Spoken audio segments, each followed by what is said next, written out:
ഒരു പെൺകുട്ടിയുടെ അവകാശമാണ് അവൾക്ക് ഇഷ്ടമുള്ളവരെ മാത്രമേ അവൾ വിവാഹം കഴിക്കേണ്ടതുള്ളൂ. അത് ഇസ്ലാം അനുവദിച്ച അവകാശമാണ്. അതുകൊണ്ട് നിങ്ങളുടെ മക്കൾക്ക് പൂർണ്ണ സമ്മതമില്ലാതെ ഒരു വിവാഹത്തിനും നിങ്ങൾ നിർബന്ധിക്കരുത്. അതൊരു ജീവിതമാണ്. ഒരു വിവാഹം പരാജയപ്പെടുന്നതും തകരുന്നതും ഒരു ജീവിതമാണെന്ന് നമ്മൾ തിരിച്ചറിയണം. രണ്ടാമത് വിവാഹം പരാജയപ്പെടാനുള്ള കാരണം സെലക്ഷനാണ്. 2-3 ദിവസത്തേക്ക് വേണ്ടിയുള്ളതല്ല. അത് ഇഹലോകത്ത് മാത്രമുള്ളതല്ല, പരലോകത്തും കൂടെയുള്ള ഒരു സെലക്ഷനാണ്. അത് നോക്കി കണ്ടുപിടിച്ച് ആലോചിച്ച് അന്വേഷിച്ച് സെലക്ട് ചെയ്യണം. അതിനുള്ള അധികാരവും അവകാശവും മാതാപിതാക്കൾക്കും മക്കൾക്കും ഉണ്ട്. അത് ഇന്ന് നടക്കുന്നില്ല.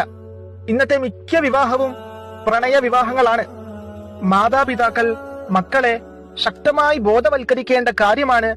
അവിടെ പഠനത്തിനിടയിൽ, കോഴ്സുകൾക്കിടയിൽ, വഴിയിൽ, യാത്രകൾക്കിടയിൽ കണ്ടെത്തപ്പെടുന്ന ഏതെങ്കിലും ഒരുത്തനെ പ്രേമിച്ചു